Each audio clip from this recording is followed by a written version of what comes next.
My home was waiting with an open arms for me to go back and remember who I am.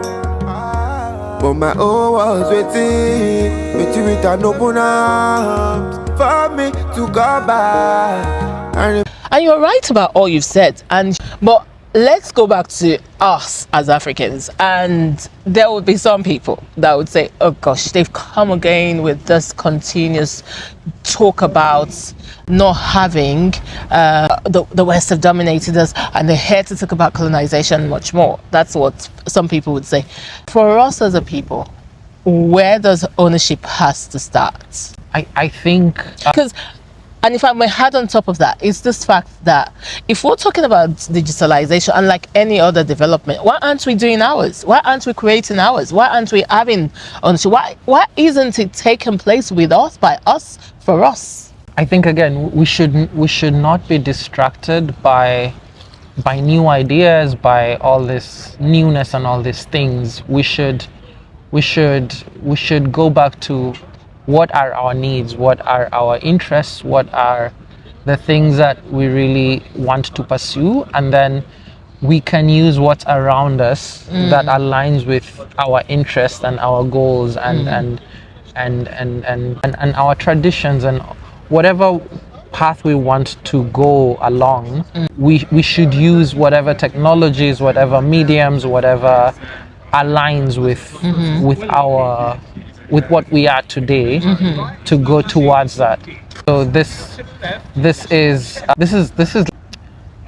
is much more important than anything else, because somehow the world of today has everyone rigging things to work in their personal interest and favor, and if we go back to that conversation about capitalism, colonization turning into capitalism for us as Africans, then like by the time we're being bombarded by ideologies of capitalism for development, we don't have capital, so we have to lean to our colonizers to give us capital to develop, but then develop in their own makeshift to development into their ideology of theirs. And so now this is for me a sad thing that by this point, besides like the accumulation of capital in colonization, it was also like an erasure of our practices and our identities. So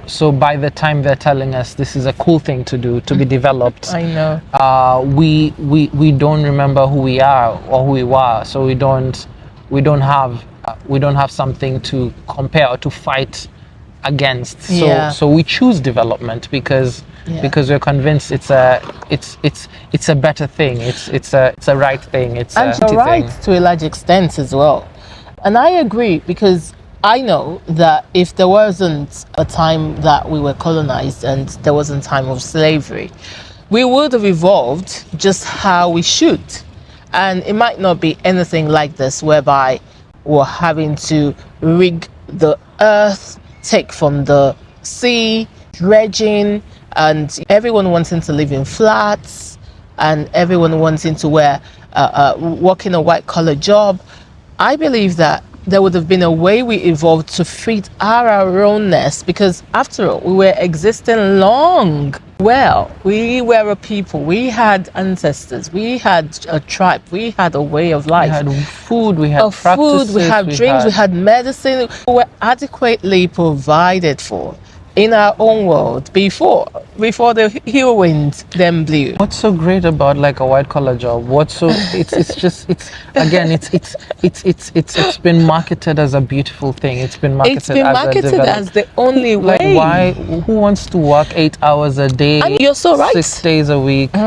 Tell me about to be able to pay for, I don't know. To pay for the water that you are given to naturally. I mean, to pay for the air that you have, which is natural to you. So I feel you have to pay for your AC, for energy that you have as solar. We're not living, we're existing. We don't have living practices. We don't have. There's a story that is told about a very rich person who comes from a city and goes up country to a little village by a lake, and And he explores the city, he does all the touristy stuff, and then he's also told about he could get on a boat and go to like a little island on the lake, and it's very beautiful. And he's like, so that's part of his itinerary for the day. And he goes and he gets on the boat, and like he finds this guy, this boat driver who's a fisherman, and he's talking to this guy and just blabbering, and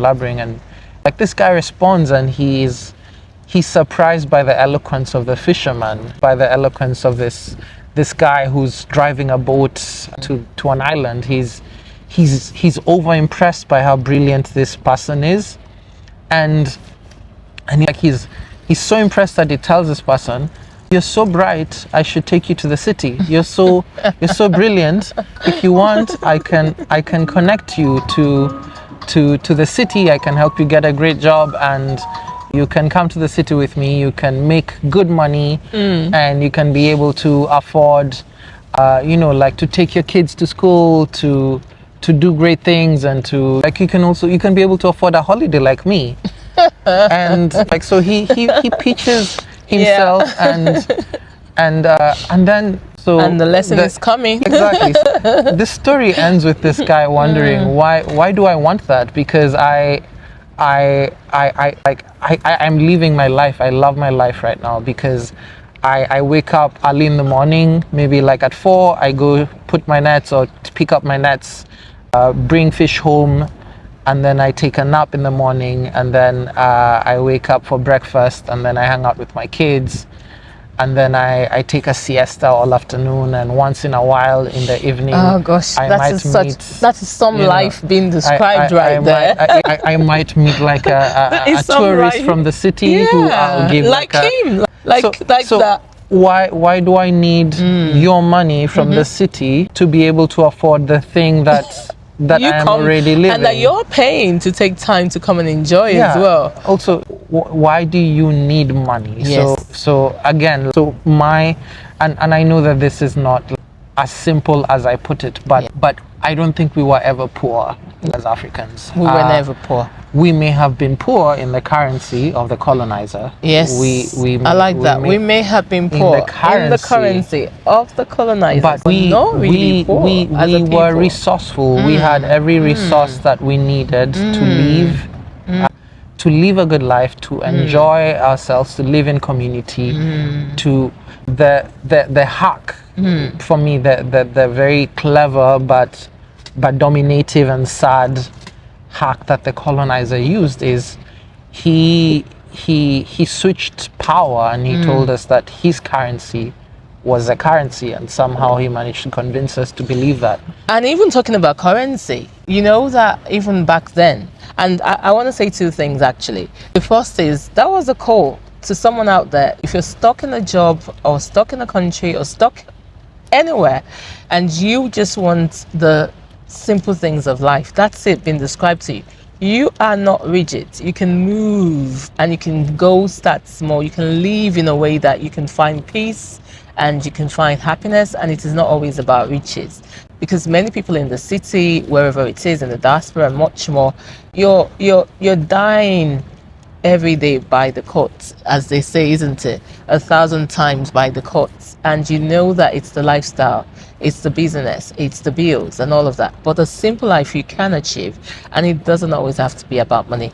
And of course, the second thing that I was going to say is in terms of back in the day, like you and I rightfully know, it was about trade by barter. I bring what I have in exchange for what you have, and there was no need for currency.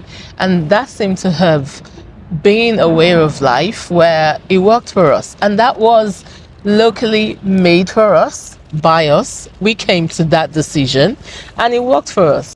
We were never, and we can never be poor in Africa.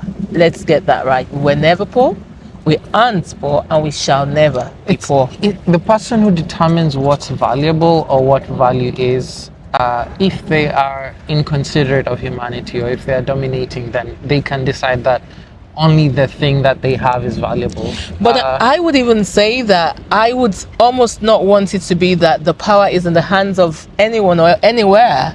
You and I can decide what's valuable for us individually.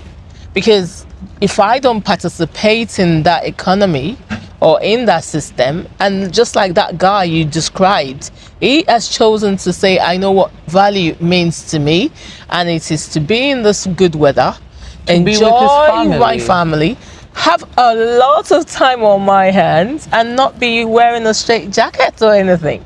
And you and I always have that choice. And that is why I always say to Africans, we are the ones that will fix our continent and make it all the beauty that we want it to be for us. My home was waiting with an open arms for me to go back and remember who I am.